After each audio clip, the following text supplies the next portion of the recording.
One of my favorite running memories, though, was when Dad and I went down to Southern California for a Junior Olympics track meet. We had the Dodge Grand Caravan. We took the seats out of the back and had our mattresses and sleeping bags, and we just camped our way down. Whoever wasn't driving was reading our book out loud. I was a new driver. I was 16, and Dad let me do a lot of the driving, and he was such a chill co-pilot. He often would just fall asleep while I was driving. Every once in a while he'd offer a little advice, but mostly he just let me drive. I remember driving across the Golden Gate Bridge, and it was really a thrill for me. I'm sure it was for Dad as well. It was my first experience at a warm beach. It was sunny and water was warm. We went to Knott's Berry Farm, and Dad even went on Montezuma's Revenge with me. I think he was sick for the rest of the day. Looking back on it, running was not really about running.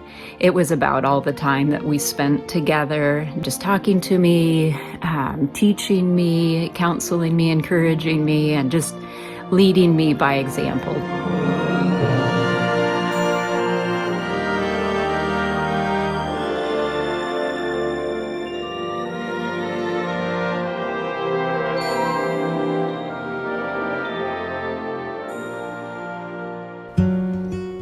Music was very important to Dad, and when it came to me, I floundered in music. It didn't come naturally. It was a struggle for me.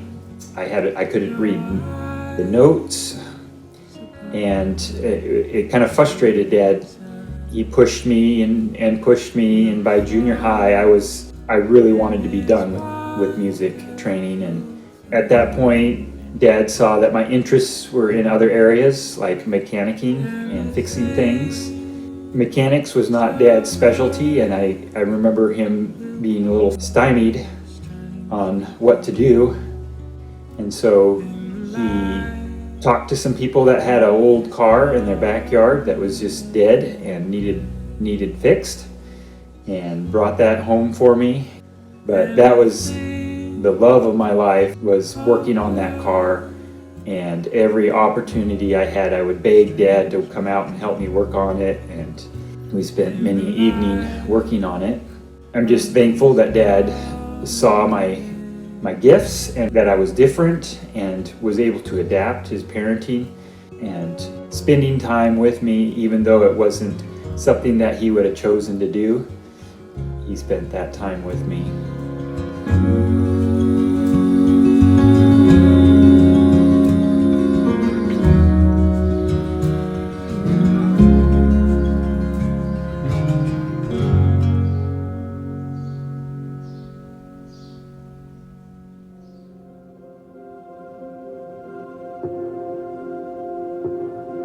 One of my favorite memories with my dad was taking a trip with him, just the two of us, to Portland to pick out a special baby calf that I wanted to raise. One of the things I most appreciated about my dad was, even though he was very busy with the farm and my other siblings, he always took time with each of his kids to help us with special interests that we had.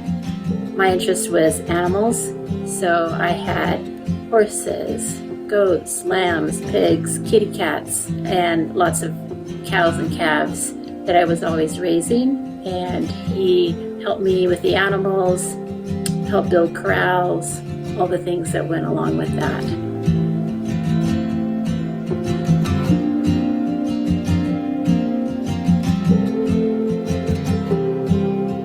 Hold on to me like a bridge to a tree.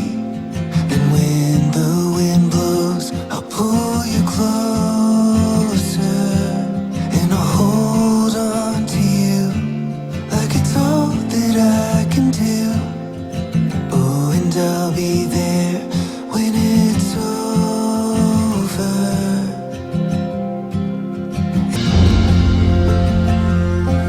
I was just about ready to enter school at 8 years old, and since this was going to be a big step in my life, Dad said that he was going to take take me camping, just him and me.